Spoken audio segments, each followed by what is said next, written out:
Sa mga taong mababang self-confidence, makinig ka. It's not bad to show the real you. Magpakatotoo ka. Ipakita mo kung sino ka talaga. Ikaw ang mahihirapan kung mabubuhay ka sa pagkukunwari. Walang masamang maging ikaw. Maging totoong ikaw. Be brave. Show the real you. Paano mo haharapin ang hamon ng buhay kung hindi ka matapang na ipakita ang tunay na ikaw? Maging matapang ka. Ipakita mo kung sino ka.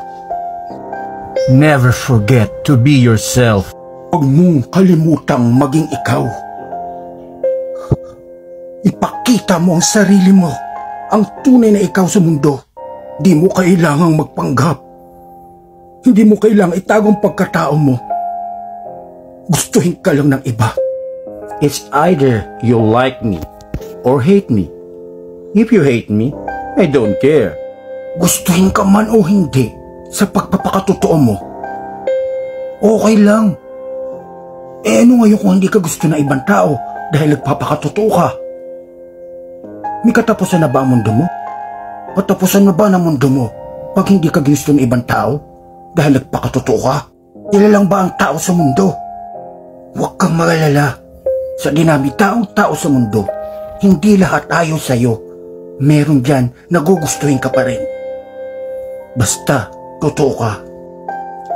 It doesn't matter what they say. God knows my heart. Ano mang sabihin ng tao sa'yo, Diyos pa rin ang nakakaalam kung ano ang nasa puso mo. Mas importante ang sasabihin ng Diyos kaysa ibang tao. Niya kung totoo ka o hindi. Kaya huwag mo nang intindihin ang sasabihin ng mga tao. Ang intindihin mo, ang sasabihin ng Diyos sa'yo.